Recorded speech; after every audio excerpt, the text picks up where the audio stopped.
Are we on? Here. We are On. Good afternoon, everyone, and welcome to March 20th Planning and Zoning meeting at 6 p.m. on this wintry day. We established a quorum. I need for the next item of business, someone to make a motion to approve the last meeting minutes. That seemed like almost a year ago. For February 6, 2023. I'd like to make a motion, Chairman. Yes, sir. To approve the minutes for the 6th. Deborah, a motion. I'll second. Second. All in favor? All right. Aye. Item number 3, recognizing persons not on agenda. Take the silence as a no. Conflict of interest, declarations that any commissioner or employee, commissioner or family member have economic interest of any matter on the agenda per Idaho Code 676506. Nope. Nope, none. Okay, we're down at public hearing and action. The action item is a plan unit development amendment. Forgive me. yes. Thank you. Investments, a request to amend the current R4 PUD located 830 North 2nd East Street. RPA 3S06E260395. Mr. Cherry. Thank you, Mr. Vice Chair. Vice Chair, Planning and Zoning Commission. What you have before you is a amendment to an existing planned unit development, which is the Freedom Estates planned unit development. This was, I guess we could say, somewhat recently passed by the City Council on July 25th, 2022. The original schematics of it was purely residential. In its original proposal and what is currently in effect right now, we're looking at 2 different multifamily buildings, one being a 3-story building consisting of 12 one- and 2-bedroom, 2-bath units, and the other being a 1-2-story building consisting of 16 one- and also 2-bedroom, 2-bath units. What is being proposed, simply put, is the larger 16-unit building is going to be dissolved, and in its place, that is the old bowling alley building. They would like to retrofit that to self-storage, which is indoor, and go through all that process. The big things that we see from that is obviously the residential vehicular trips will be significantly less, and there will be those trips, though, that are added on by the self-storage use. I believe the applicant has done that research and will present what should be expected as far as the vehicular trips. One thing to look at is whether or not this is harmonious with the comprehensive plan and also the future land use map. If you look to your future land use map, which is in your packet, like that, and I'll kind of show the audience right there. Basically, the property is divided into the commercial and residential designations, which really means this is a transition type of area. Transition land uses that we normally see between commercial and residential is higher density residential, like the apartments that have already been passed, and also low impact commercial services. Okay. Commercial services that don't have a high traffic count, that are open 24 hours, that generally have 8 to 5 operations. Those would normally be the things that fall into that type of category. It's staff's determination that we don't think that this is not harmonious. Really, it's just good, better, best at this point. Whether or not this body foresees that the original proposal is best suited versus what is recommended by the applicant and what their proposal is. Another thing that staff wants to make note of, that the proposed parking for the self-storage unit is going to be 2 spaces, which are allocated specifically for that. With that configuration, it will ensure that all of the existing residential units each have 2 spaces per dwelling. With that, that is the analysis that we have made thus far, and if you so see it, Mr. Vice Chair, I would like to give the applicant a chance to present, and then we will go to any questions this body has before we start the public hearing. You don't have any questions beforehand? Not for you. Well, not for me. That's all right. So, Yeah, yeah. is it Yeah. okay to bring the applicant up? Yes, please.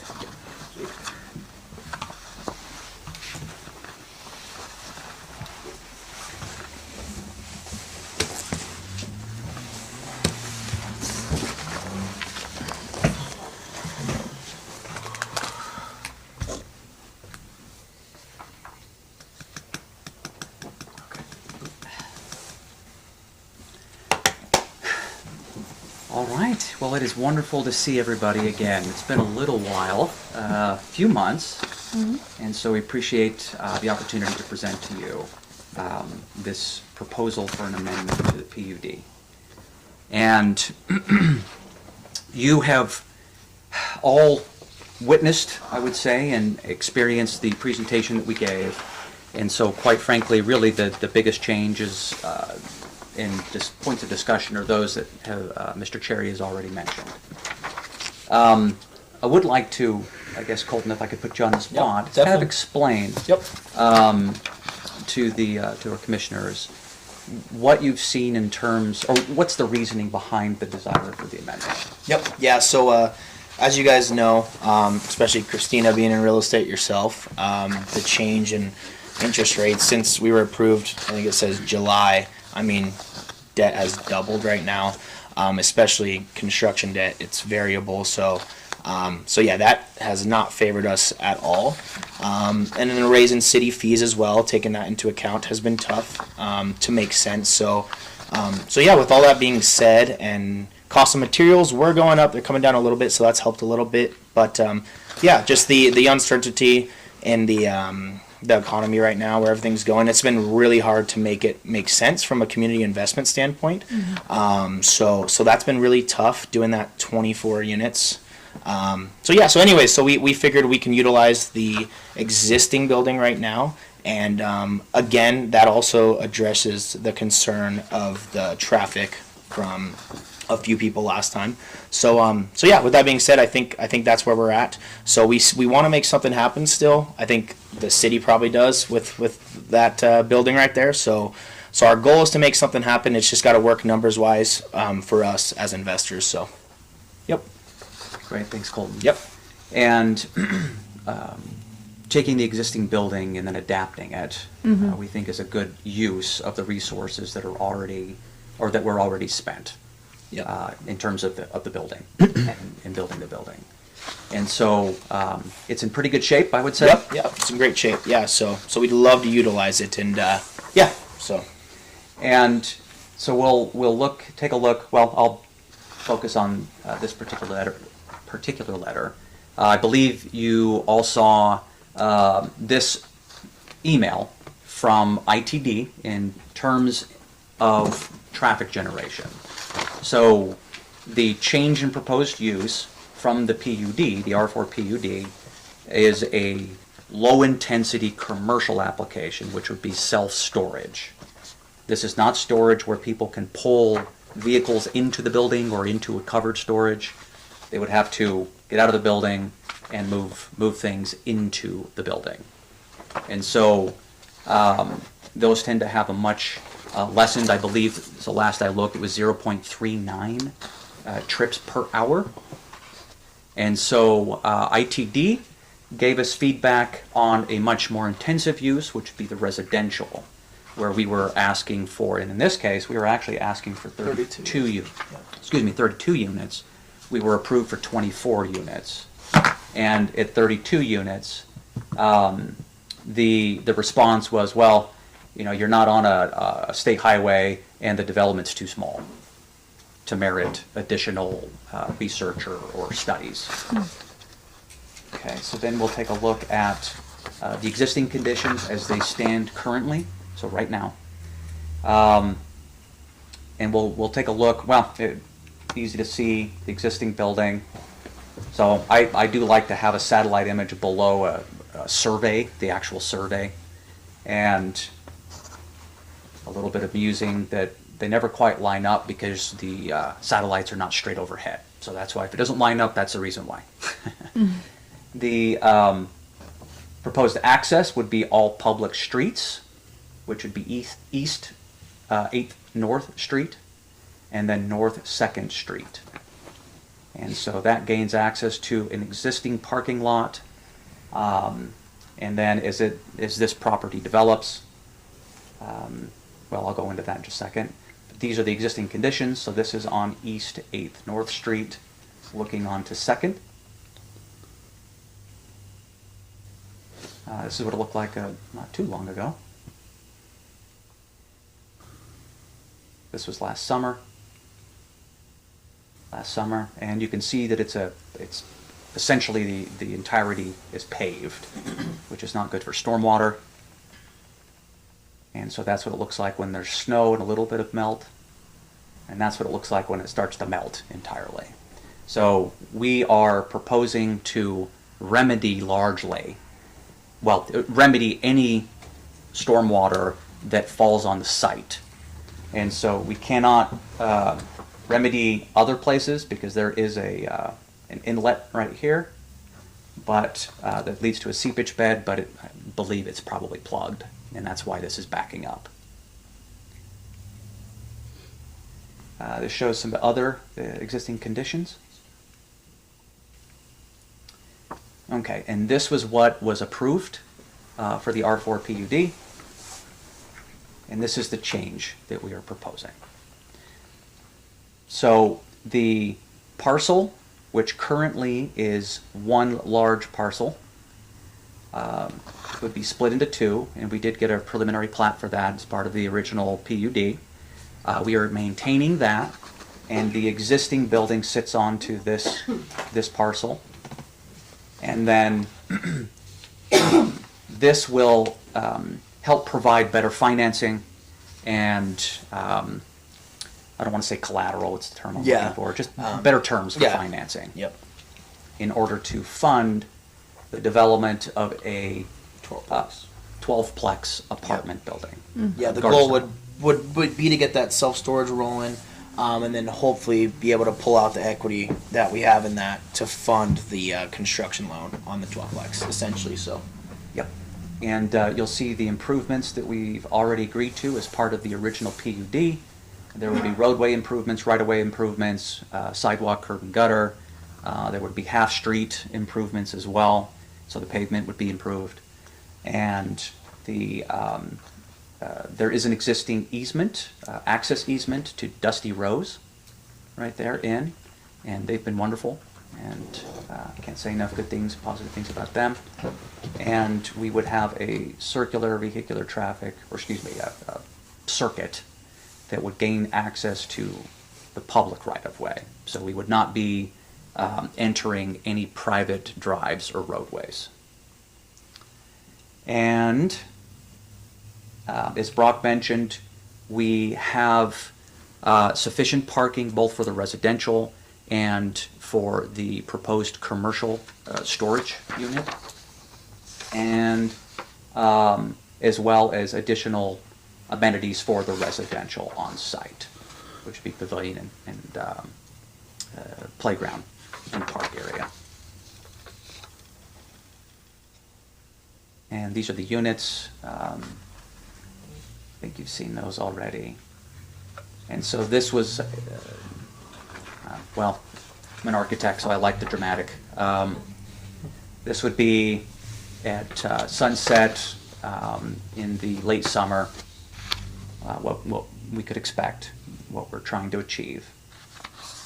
A little bit further back. And you'll see the right-of-way improvements. And I believe that, well, is as short a summary as I normally provide, so. Taryn, really quick, for both the commission and also for the sake of the record, when we do the trip generation, can you cite which manual you are using? Absolutely.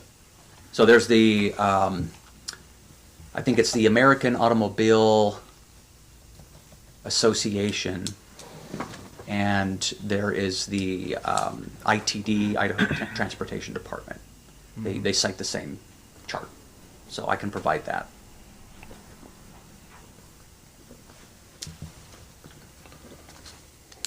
Any questions? Just some, some small questions harkening back to our original discussion on this last year.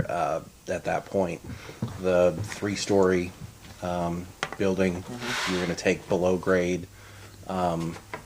Is that still the target for this? Yes. Yep. Yeah, that 12-plex will still be below grade.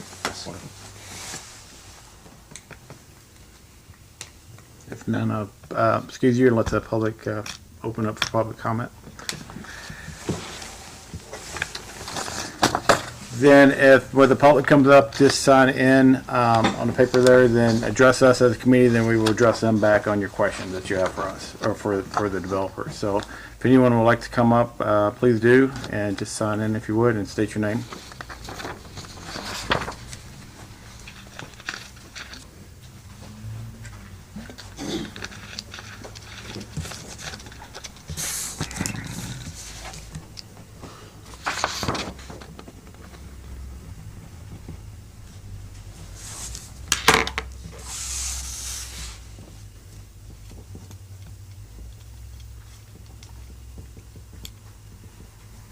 Do we fill out all of the stuff on here?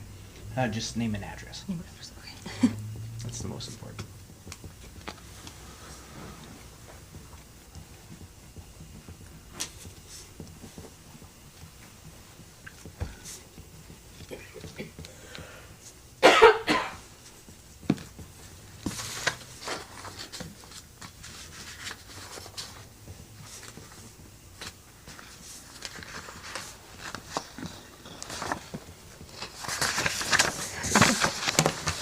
Talon and Heather Mullenix, 110 East 8th North.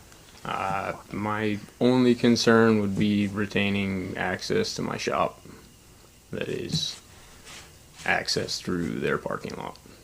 I don't know how long the shop's been there, but there's always been access to it.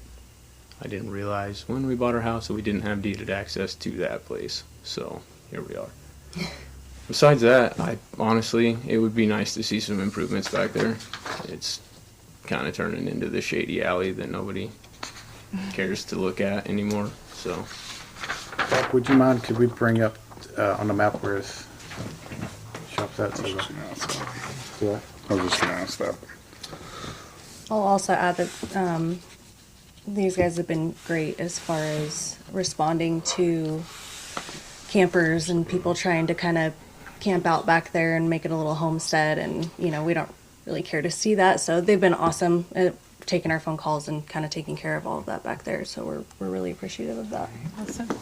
And just for verification, on the commission, this is your residence, correct? correct. And this is the shop in question? Yep. So Right there. And there's a large bay door that faces directly into the parking lot. Understood. So, and I believe we went over this last time as well. Yeah. We did. Similar concern, and it's very important, and I'm glad that they use the right terminology. Deeded access is important. A recorded easement or an easement associated with a plat, those are things we have to go by. I can tell you that as far as this body making a recommendation, like you have to have access, we need to be careful because that could be a taking of the property rights of Mr. Yasinski. However, we can certainly encourage collaboration and cooperation. However, I would caution this body, as much as we want to see everything be harmonious, you placing a sort of condition saying you have to allow access, that's not something that this body generally has a right to, given that we don't have an existing deeded access that we have to protect. We don't have an existing easement. Just so this body knows, we just want to be careful of that. So, probably just for curiosity, so the developer and resident would just make basically a agreement MOU or something to that effect for that? Yes, Yeah, so it would just work be with a civil issue between the two parties. So I can tell you, for instance, and this is the more you know type of situation. When people call us to build fences, the city doesn't have a surveying team. We don't go out there and say this is exactly where you're going to go, because property disputes are common, and we don't want to come in between those types of things. So this would be something that I feel confident saying that Mr. Schroeder would recommend, that this is a them issue. We're happy to facilitate conversation for them to reach that, but it would not be advisable for the city, being that there isn't a existing deeded access, to try to create one with this application. Right. We can't force the hand, basically. But one thing that this body could do is you could definitely ask the applicant. It appears that in their site plan that they don't have bushes near there. So it appears that they are having that option available. So I would probably recommend after the public hearing, this is something, if you would like more information, you could certainly ask the applicant what their intention is.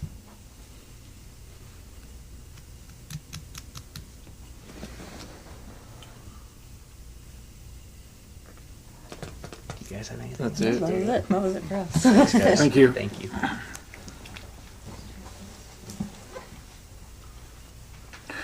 Would anyone else like to come up? Hearing none, bring the applicant back up.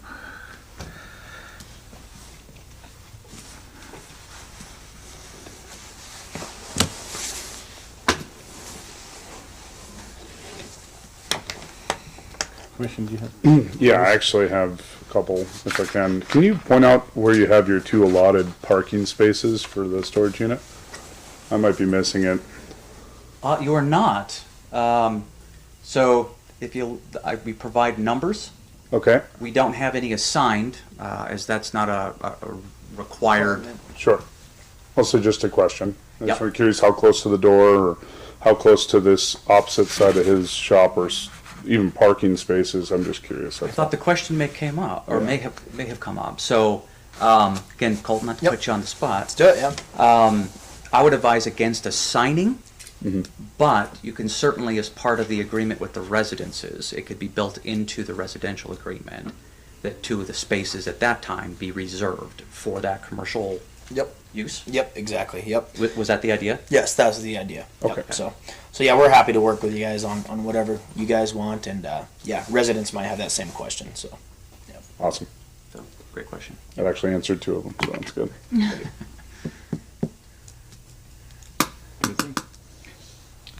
Quick question, mainly for my own curiosity. Where would the occupants of the storage units ingress egress in terms of bringing their stored goods in and out of? into the building, I believe we have. So the existing door will, the goal, yep, right there is to keep. So we'll probably pop out, which we're still deciding, but there's 2 separate doors on the side and be big double doors.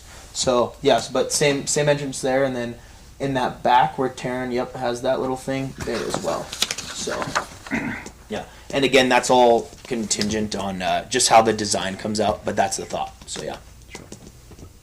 So the question I have, unless I missed it, how many, because it's 14,000 and change footprint, and you're only going to have 2 parking spots, but how many storage units will you project to put in there? So we have about, on our preliminary drawing, I think 127, I believe it is.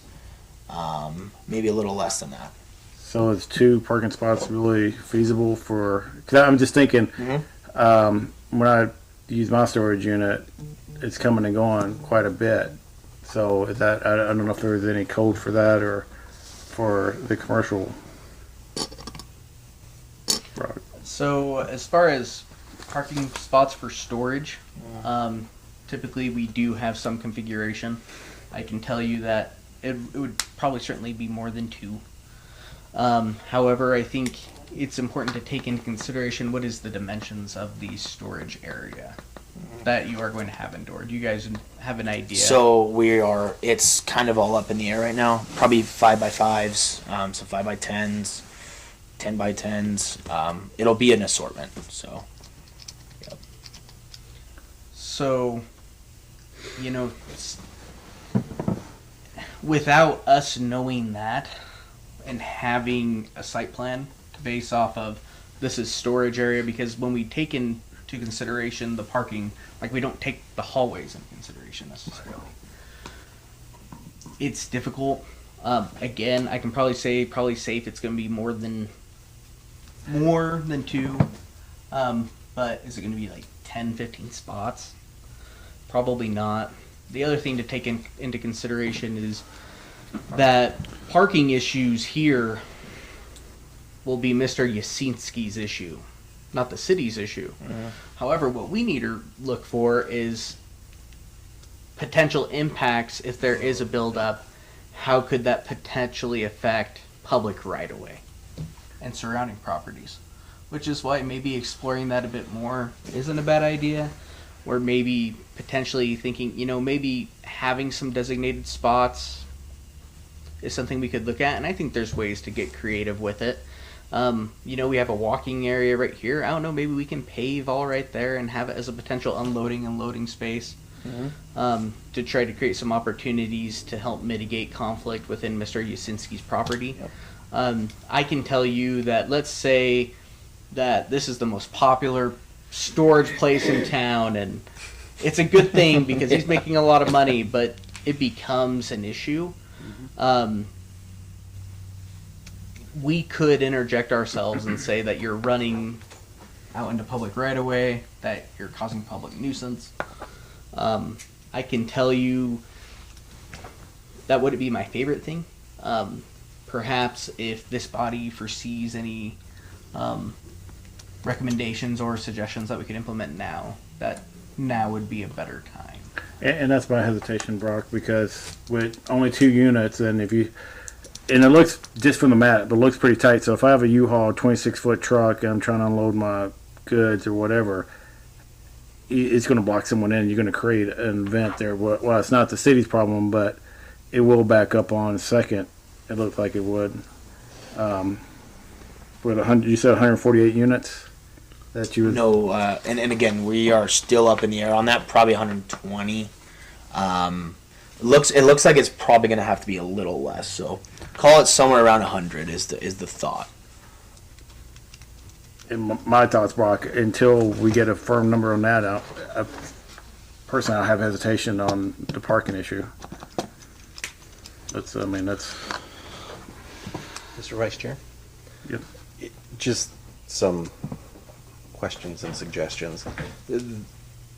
Colton, the target for essentially the circuit of parking and ingress egress out of the parking that's targeted really for the apartments, is that intended to be a bi-directional, everything flowing both ways rather than a circular one in, one out?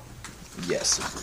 So they're 26-foot drives, which is the widest for a fire apparatus. Right. Yep. And it would really eat into it. I guess what would be the south-facing wall, the long blank wall that would face the apartment complex, to make that a loading and unloading zone during certain hours. No permanent parking along that. I anticipate if you did have 10 people showing up at the same time to load and unload, that back up in that one little spot would become the nuisance for the residents of your complex. And parking's going to be a tough one, I think, on that. Do you anticipate using that segment in a manner like that, of like a loading and unloading zone along that wall, perhaps, or? Well, the thought never occurred to me until you mentioned it, but it's a 26-foot drive. And so there's a possibility. Now, this would be, apart from any body decision, would be the operations of the Yasinskis. But there's no reason why, you can have an 8-foot section, let's say, that has a 10-minute or a 15-minute unload. Unloading, yeah. Mm-hmm. And that could be used right there, where you have closer access to the doors. Right. We also, I don't want to get ahead of myself, but the residents as well of the apartments. Now, these are fairly good-sized apartments, but it's believed that they too will patronize the storage facilities as well, Yep. thus reducing the parking burden or the parking load on the parking lot. Yep. Yeah, there'll most likely be kind of correlation and save on storage rates for so. So we anticipate there being military personnel, Yep. and because they get moved around quite a bit, that they'll have goods that need to be stored. Sure. Yeah. Brock, can you help me remember what the minimum width that the fire department requires for For this 26. 26? 26 if you are over 2 stories. So it's 22, I believe. Does that sound right? I think it's 22? Yes. For 2 stories and less. 26, because that allows us, our tower track, to pull out the arms, do a full expansion, which we would want for this type of building. Yep. Also, Mr. Vice Chair, I reviewed the code that would be applicable in determining the number of parking spaces for this development, and unfortunately, it's not as precise as I would like it to be. 1 per each 3 employees at maximum employment, plus 1 parking space for each vehicle necessary for conducting business. So, And we probably wouldn't. We'd maybe have one on-site guy. it's unfortunately, I don't think even how it's written in our code, and being in its PUD, they are allowed to certainly deviate. But I believe with just our base requirement for this specific type of use, it kind of misses the mark. So what I would then refer to would be vehicular trips, which that's what Terrence cited. I think that's the next best thing of actual raw data that we have to anticipate. But unfortunately, parking is one of those weird things. It's only land use. For all we know, this could be a terrible thing, and no one wants to show up, and there's none, or it's very hot, and you don't really know until you know. Yeah. Another potential strategy that could be implemented by this body and also by City Council, Mr. Yasinski, is I don't know if your plan is to convert this building in phases. Another approach that this body could look at to help mitigate parking conflict is saying, well, this will be good for X amount of units, and then you'll have to come back to this body after those are completed within a certain amount of time in order to continue with the remainder using the proposed parking that you have available. Again, that's just staff thinking out loud, trying to give this body potential options of ways that they can potentially find any resolution to the proposal. So the complex itself has 26 stalls, which is a 2-to-1 ratio. Is that included with or without storage? So a 2-to-1 Yeah. ratio would be 24. 24. It's 12 units. Okay. So the 26, yes, includes the 2 spots. And Taryn and Colton, the easement, the access easement that I guess would fall on the Deergrass Drive side, on the south side of that building. I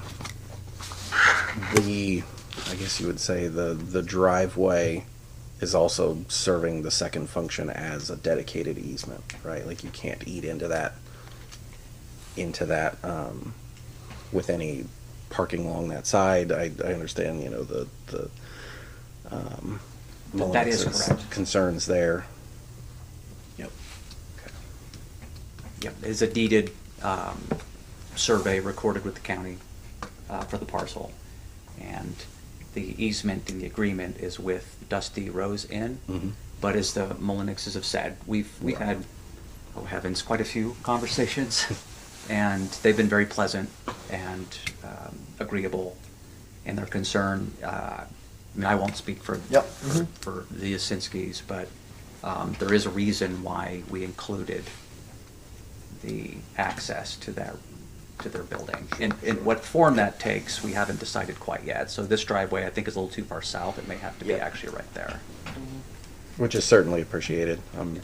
Obviously, to have us not have to, as a city, to step in to make requirement. I appreciate you guys' willingness Yeah, as to long work as it together makes sense for neighbors. project, we're happy to work with you guys, Yeah, which yeah. should be all right on that. Yep. Right, not to beat a dead horse, but I'm gonna beat it. Fine.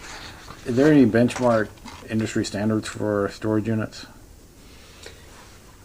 It just seems to, without knowing the the full biggest benchmark build that we out. have are the sources that Mr. Mitchell stated. I can tell you every parking code in every municipality is going to be slightly different. And it's all based on scientific guessing is how we get those numbers. Because like I said, it's essentially predicting the success of a business and or service. And you don't really know until you know. In this situation, I do feel comfortable saying at full build out without knowing exactly what's going to be there. There's hesitation of just 2. However, if we were to try to take this at a phased approach or have an idea of, all right, Mr. Usinski, we're going to allow you to remodel 50% of the building for what you want to do. And then after those are done, you have C of O, you start filling up all those units because the absorption rate for that entire thing is going to take time. I like to think a lot of people need storage, but I don't think, unfortunately, they're going to be absorbed Not at within a all. week unless it's really, really cool in Exactly. there. Yep. Maybe. No, it'll take months, yeah. It will take months. Yep. And I think one thing that we could use is you really don't know what's going to happen until you actually see it happen. And right now, I'm leaning, if I had any sort of professional recommendation, it would probably take in the form of some sort of condition, such as 50% of the building being able to utilize the 2. And then once you want to do the other 50%, to come before this body, present evidence that this does suffice. I believe by then, all of these neighbors are on notice. They'll definitely pay closer attention. And we have our best surveyors present in the room with us of what parking is going to work and what isn't going to work. That's all I got, Vice Chair. That's clear. Yeah, and I think I can make a recommendation for the board. I would concur with that because my fear is, while it's your private matter of the parking, but I'm afraid of the residents that live adjacent to it, that I moved my son enough in college to seeing this firsthand where it starts backing up everywhere else when everybody's trying to move out. This going to be 24-hour access? Don't believe so. No, it will probably be like a 8 to 10 or something like that. It'll probably. And again, we'd have to talk to our storage manager on that, but something like that. I don't believe we'd have 24-hour. Any questions? I don't have any more questions, guys. And just thinking out loud, on the phased one, just thinking, we'll have to see how that goes, but it might make it a little hard for us because if we're not knowing, if we'd have to talk to our designer, but if we're building for say 120 units and we're only building 60, if for some reason city came back and said, well, you can't do the last 60, we would be building essentially to incorporate those units and not thinking we can use it for something else. If that kind of makes sense, might waste that space because we'd be thinking of using it for the self-storage, and if we can't, then now we have to go find something else. So that might be one hurdle for us, which we're happy to work with still. But And if I may venture, Colton, Yeah, to, please, to yeah. that end, if the body and the city would take into account that the reason for the request is that funding and financing is much harder now than even a year ago. yes, Much harder. The storage unit is a viable business that's proven in Mountain Home. It's the most storage units I've ever seen in a small city, and yet they fill up. And even more. And the well-being and the success of the business will directly influence whether or not this even goes in. yes, And so what I'm getting at is that this could could function at 100%, 100, let's say 130. Yep. I'll use a round number. Without this building even being here, which means that they have this whole sea of parking to serve that. At which time, it can be determined before Good a point. building permit is issued for this building. I am not a frequenter of storage units, but I've been to a few. They rarely have multiples of people at them. Rarely. Yep. And so, with good operations, I mean, it's in their best interest to keep people in and out. I think your suggestion was a very, very wise one, an intelligent one. If the city is amenable, again, they look like small roads, but that's a relatively wide roadway. Yep. And let's say 15-minute pull up, unload zone, and then you're required to get out, seems to me a pretty good compromise. Yeah. And of course, this roadway won't exist until this starts construction. Yep. So I guess the sequence of events, Colton, would Yep. be that this would be built out first Correct. and would have to cash flow. Yep. And Taryn, with, from this point, what kind of points that you made, that it is, storage units in this town are at max capacity, and why you don't frequent one is one that's served 22 years and been in them, there's going to be a lot of traffic in them. Yep. And that's my hesitation, without knowing how many units, and we don't have a code to fall back on. I don't know if we can delineate that. Can we say that one could be built in a second, or? Yeah. Phasing is something that we can approve. One potential option could be because I believe one thing that Mr. Usinski doesn't want to lose is his entitlement for the residential component. Yes. But what you could say is that prior to the residential component being constructed, that they will have to have a approved parking plan. Yeah. That will have to come before this body, and he can present the same thing. However, he's probably going to have the same concerns that are here now. That gives Mr. Usinski time to get something with cash flow. And then when it's time to do this component, which could probably be 2, 3 years, 4 years out, to maybe even rethink their design. Maybe we see another amendment someday.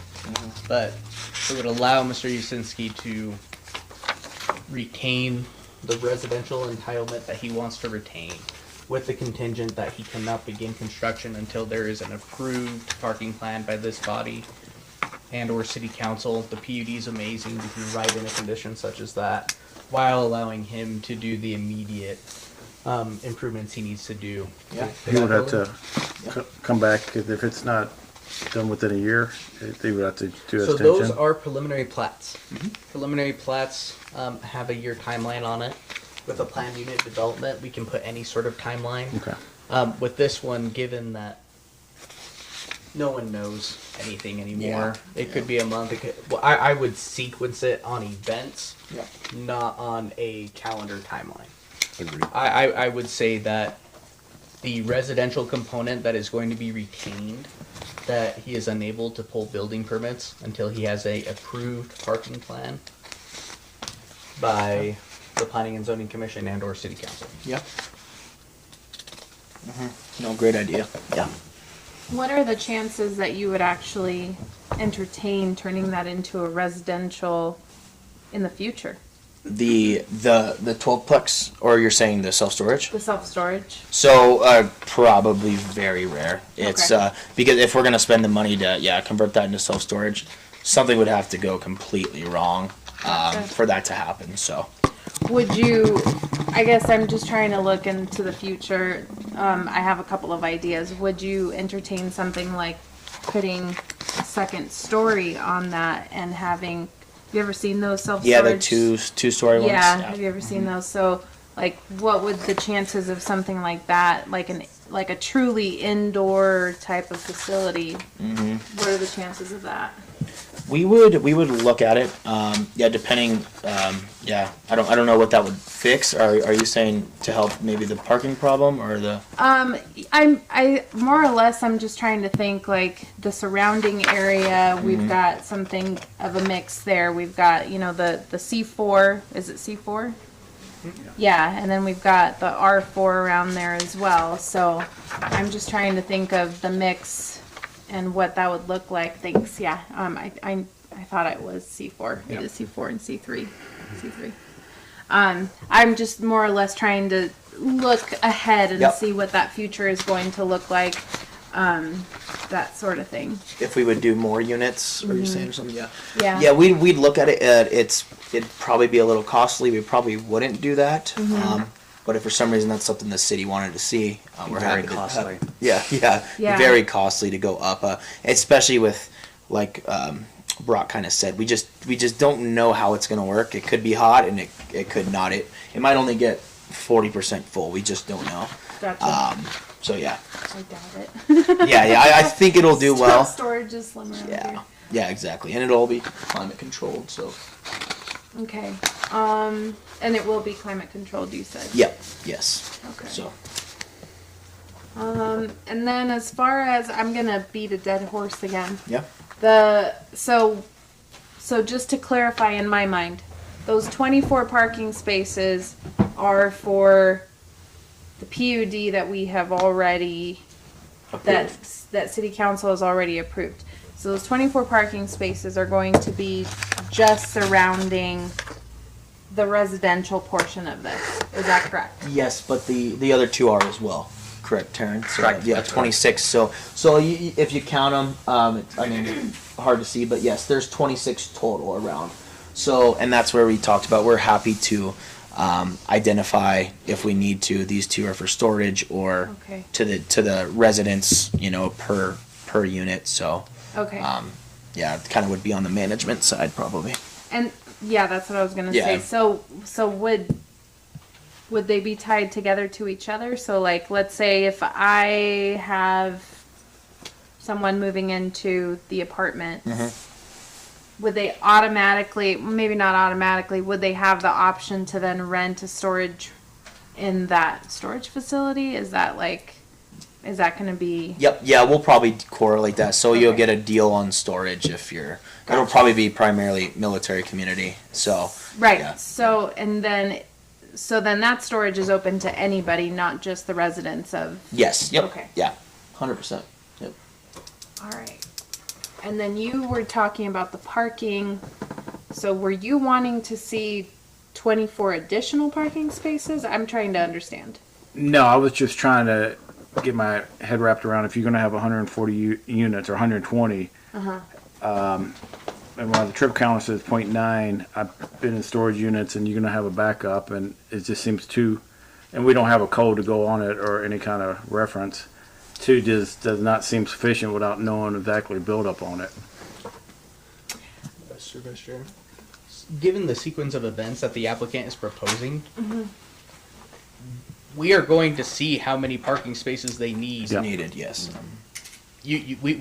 You could condition the applicant to have a ring door or a camera Yeah, just- right on his parking lot. Yep. And we will clearly know Yeah. whether 2 spaces are sufficient, 3, 4, 5, Yes. what have you. And by conditioning a parking plan to be approved by this body. So you allow him to do this.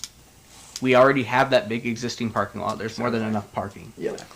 Can I add my 2 cents here a little bit? So I'm actually specifically thinking of a storage space in Phoenix. I'm getting ready to head there tomorrow. But so there is a storage facility, and why I'm asking you about the double. And it's got, I believe it does have it has 2 stories, completely indoor, climate controlled, all of the things. They probably have maybe 10, Couple. Yeah. maybe 12 And that's. parking spaces, and they're never full. Yep. That's what I was gonna say is, I mean, if you drive to, I mean, I'm living in Boise, so you drive by any storage spot, they have their little little leasing office, and there is maybe a handful of spots there, Yeah. and then there is no spots past the gate where all the storage is. Right. So you really only have a handful per. And I think Taryn, don't quote me on it, but has a little bit of data on. Yeah, you've looked on the nationwide storage, some data there, but yeah, you very rarely have that. Yes. So. I think one of the hard things to compare in this sense is we don't really have a comparable indoor specific In Mountain Here Home. specifically, here yeah. Yeah. specifically Yep. that we can say, hey, we have another example here locally that we can cite. I anticipate Yeah. a climate controlled indoor storage to be very popular, just Mm-hmm. based on what I know about having several storage units in the past. I think it would be very popular. One of the things that it's not necessarily a recommendation, but something to perhaps consider. If you take the phased approach of standing up the storage side business first, obviously you're going to have a big parking lot. If the time comes that you realize that we need more than 2 parking spots, would you also then consider maybe, since we have one of the 3 stories semi below grade, to knock one of the stories off, reduce the residential down to 8 units, acquire those parking spots in favor of the business that you've already stood up? Yeah, of course, that we'd love to keep the 12 plex. That's the number one goal. But if for some reason it came to that, we're happy to have conversations on stuff like that. So, and again, to be honest, I mean, like the goal definitely is to get the whole self storage running, and to even get financing on something like that and pull our equity out. It's probably going to have at least 6 months of income showing. So we're probably going to honestly have to have it running for months. So we will get a really good idea on if the parking's needed or not for sure on that. So, yeah. Okay. And may I compliment Mr. Cherry? He's exactly right. So I do work in a lot of municipalities in many states. There's no consistency for storage. They're Yeah. all over the map. Right. So let's say in DC, you're lucky to get 1 or 2. Yeah. And I think I think U-Haul and Cube, that are the buildings that are multi-story, that are climate controlled, and they have really nice windows so you can see the doors of the storage units. Yeah. And I'll take Richmond, Virginia, for instance. They built one right before I moved here, and I think it has 5, and there's about 100 Yeah. that are stacked up on a postage stamp of a site with a freight elevator that services everything. Right. Yeah. Those elevators are. Yeah. Yeah. Okay. And I love the compromise, the idea of the kind of 15-minute drop off. I mean, you got to storage. A lot of people, your first dropping stuff off, you might be there for a little while, but you're really just in and out on self storage. Is our thought. And after talking to multiple managers, that's what they see. So, as Gotcha. you all probably know. And Brock, from the fire perspective, if the Usitskis did utilize that area along that south, I guess, yeah, that would be the south-facing wall, being that is technically part of that 26-foot,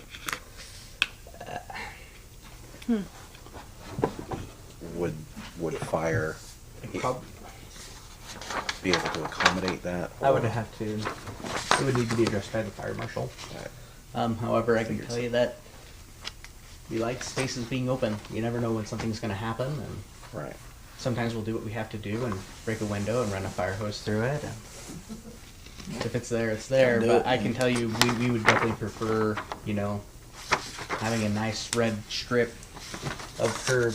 Make sure that we never have to undergo that sort of scenario. Right. So we do have fire lanes throughout where there's no street parking currently. For that end, the dotted white line, so this is the required area for turning. And so this is not. And I'll add as well, the reason for the 26-foot wide apparatus road was because originally it was 3 stories. We are no longer 3 stories. Yep. So we could shrink it down. We chose not to. For one, I think having a wider vehicular circulation was Preferred. was General, preferred. yeah.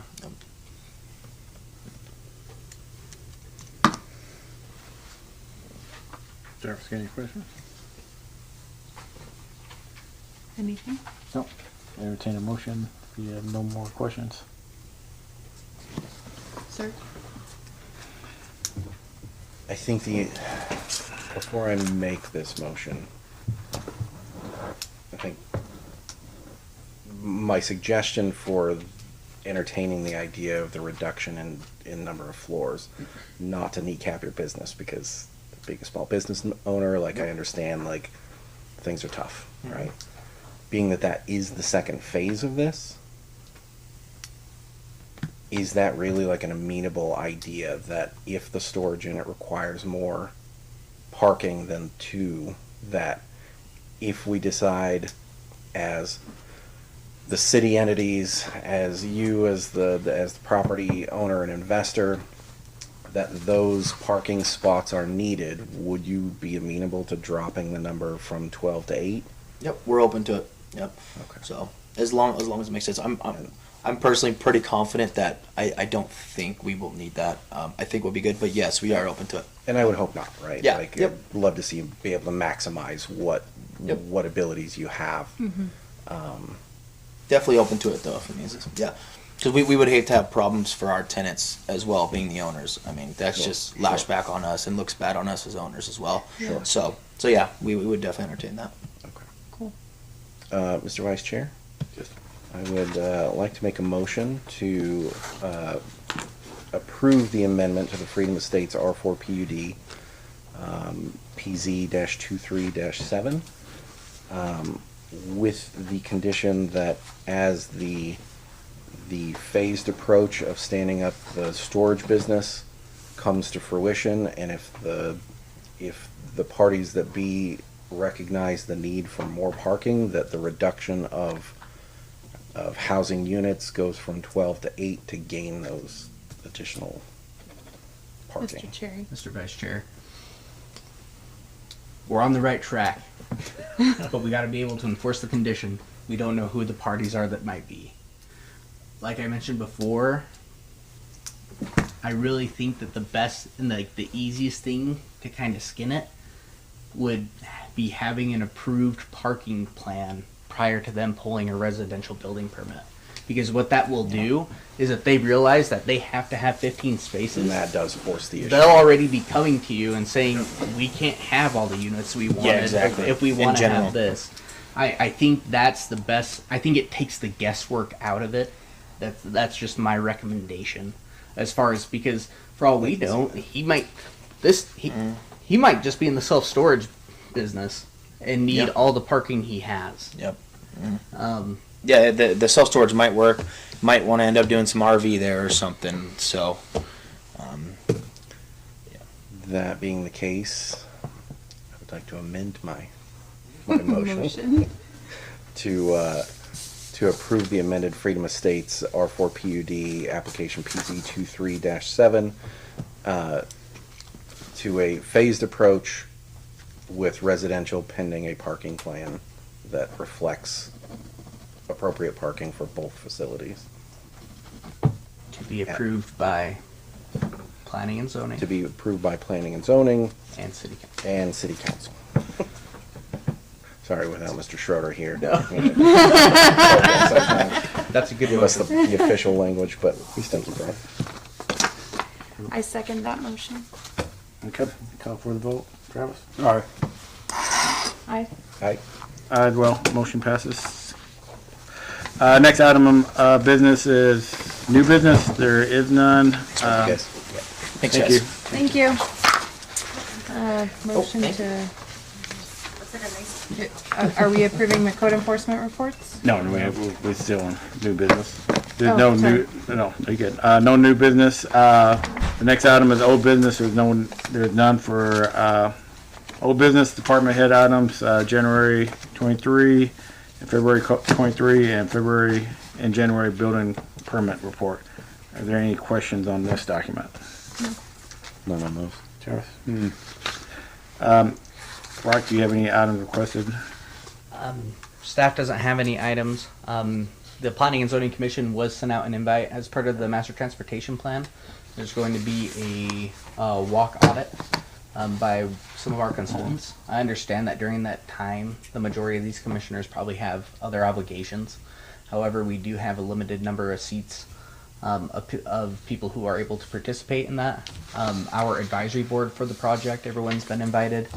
If you can attend, it's not only a great way to see where we are deficient when it comes to bikeability, walkability, but also to get some good training on why it's important and how it adds value. Do you have, can you attend one or the other, or do you have to attend both? Yes, you don't have to attend all. So it's really broken down to 3 sessions. So there's a morning, lunch, an afternoon, and then a morning. And will any Zoom capability be available, or? I think we can definitely Zoom for the broader public and everyone. Again, we would love for everyone to participate, but being that there's an instructional component, Right. we really only have capacity for up to 40 people, and I hope to fill all 40 seats. When is this again? Yeah, it's April. Missy knows. April, it's the 20th and the 21st. Okay. Any questions for Mark? I'll make sure I'm there. I'll let you know which time slot. Thank you. April 20th. Jeff, no question? No. No. With that, we adjourn tonight's meeting. Thank you. Ready, break.